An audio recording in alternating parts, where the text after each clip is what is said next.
Sulit menyukai diri sendiri. Oke, begitu manusia lahir, sebenarnya manusia tidak pernah membawa sederet kedewasaan atau kematangan. Oleh karena itu, dewasa itu bukan soal umur ya, tapi kita melatihnya, mengembangkannya, kematangan tadi itu, dalam pergaulan sehari-hari, memahatnya pelan-pelan saat demi saat, membentuk karakter sedemikian rupa dengan ketekunan dan ketelatenan.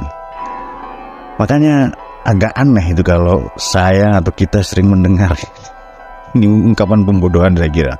Setiap perempuan itu cantik, setiap lelaki itu mengagumkan, setiap manusia itu istimewa, setiap anak itu keren, setiap anu bla bla bla dan seterusnya. Ini kan kata motivator, ya kan? Motivator layar kaca tapi tidak di kehidupan nyata. Nah, kalau Anda percaya ujar-ujar lama dan beraroma pembodohan bahwa setiap perempuan itu cantik, tapi kan faktanya banyak yang menyebalkan dan tidak sedikit yang membuat Anda miskin dan gila, ya kan? Kalau Anda percaya mereka, ya hiduplah di layar kaca, hiduplah di atas kertas, dan jangan hidup di permukaan bumi. Wanita itu tidak pernah secantik selebgram, hidup itu tidak seindah IG dan TikTok, apalagi Crazy Rich tipu-tipu. Yang kalau digelandang polisi tiba-tiba jadi anak soleh itu. Pakai tasbih, kemudian pakai peci, pakai kopiah, ya kan? Nah, manusia itu tidak pernah sederhana. Tapi yang orang Indonesia tuh ramah. Oh iya, itu orang zaman dulu. Mungkin di kehidupan nyata sebagian, di pedesaan iya. Tapi generasi zaman now, para netizen itu bengal, ugal-ugalan, barbar. Bahkan se-Asia Pasifik kita paling ugal. Nah, makanya mendiang paman saya, Jean-Paul Sartre, mengatakan bahwa kesalahan para filsuf terdahulu itu hanya sibuk mempertengkarkan, menteori bakukan, merumuskan hakikat manusia itu apa.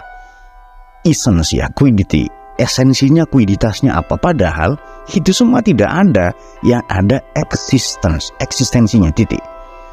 Manusia hanya mungkin dipahami dengan caranya mengada, caranya meruang, mewaktu, bertubuh, dan sekaligus bertumbuh.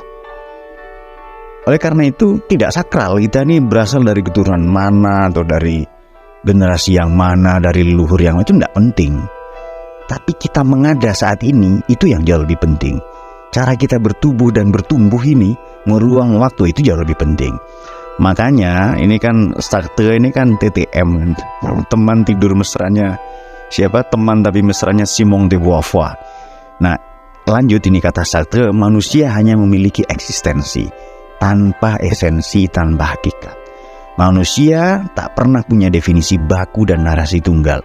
Manusialah yang memberi makna pada diri dan hidupnya. Makna itu tidak secara terberi dan atau jatuh dari langit ya, lalu bersembunyi di lubuk sanubari kita, enggak. Lalu semua filsuf dari setiap generasi sibuk menteori bakukan itu, tidak. Nggak usah dirumuskan, tidak. Setiap individu bertanggung jawab untuk menjadi apa dan bagaimana, memberi makna dan menentukan standar nilainya sendiri. Karena itu kalau makna belum ada pada kita, kalau kita merasa hidup tidak bermakna, bikin saja makna, tentukan, capai, raih, lalu nikmati prosesnya. Dan kita menjadi ada karena kita mengada. Kita dianggap bermakna karena kita bereksistensi.